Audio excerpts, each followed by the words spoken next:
என் அன்பு மகனே, மகளே, இன்றைக்கு நான் உங்களுக்கு தரும் வாக்குத்தத்த வசனம். நான் உன்னோடு இருந்து, நீ போகிற இடத்திலெல்லாம் உன்னைக் காத்து, இந்த தேசத்துக்கு உன்னை திரும்பி வரப்பண்ணுவேன். நான் உனக்குச் சொன்னதைச் செய்யுமளவும் உன்னைக் கைவிடுவதில்லை. ஆதியாகமம் அதிகாரம் 28 வசனம் 15.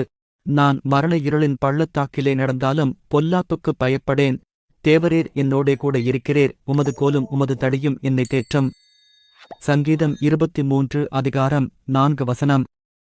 கர்த்தருடைய வேதத்தில் பிரியமாயிருந்து, இரவும் பகலும் அவருடைய வேதத்தில் தியானமாயிருக்கிற மனுஷன் பாக்கியவான். சங்கீதம் 1 அதிகாரம் 2 வசனம். எளியவன் என்றைக்கும் மறக்கப்படுவதில்லை. சிறுமைப்பட்டவர்களுடைய நம்பிக்கை ஒருபோதும் கெட்டுப் போவதில்லை. சங்கீதம் 9 அதிகாரம் 18 வசனம். நான் உங்களைத் திக்கற்றவர்களாக விடேன். நீ பட்டணத்திலும் ஆசீர்வதிக்கப்பட்டிருப்பாய், வெளியிலும் ஆசீர்வதிக்கப்பட்டிருப்பாய்.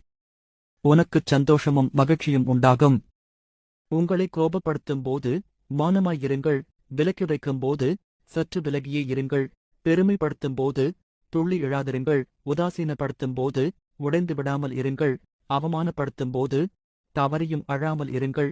தோல்வி அடையும் போது துளிந்து எழுங்கள். வெற்றி பெறும்போது பணிந்து இருங்கள். காயப்படுத்தும் போது கண்டும் காணாமல் இருங்கள். கர்த்தருடைய கண்கள் நீதிமான்கள் மேல் நோக்கமாயிருக்கிறது. அவருடைய செவிகள் அவர்கள் கூப்பிடுதலுக்கு திறந்திருக்கிறது. சங்கீதம் 34 அதிகாரம் 15 வசனம். நீங்கள் என்னை விரும்புகிறீர்களா? ஆம் எனில் இந்த வீடியோவை தவிர்க்க வேண்டாம். ஏனென்றால் சிறிது நேரம் உங்களிடம் பேச வந்துள்ளேன். இந்த நாள் உங்களுக்கு ஆசீர்வாதமாயிருக்க நான் தரும் வாக்குத்தத்தம் இது. கர்த்தராகிய இயேசு கிறிஸ்துவை விசுவாசி, அப்பொழுது நீயும் உன் வீட்டாரும் இரட்சிக்கப்படுவீர்கள். அப்போஸ்தலர் அதிகாரம் 16 வசனம் 31. இன்றைய வாக்குத்தத்தம்: நீ கையிட்டு செய்யும் எல்லா காரியங்களிலும் உன்னை ஆசீர்வதிப்பார். உபாகமம் 15 அதிகாரம் 10 வசனம்.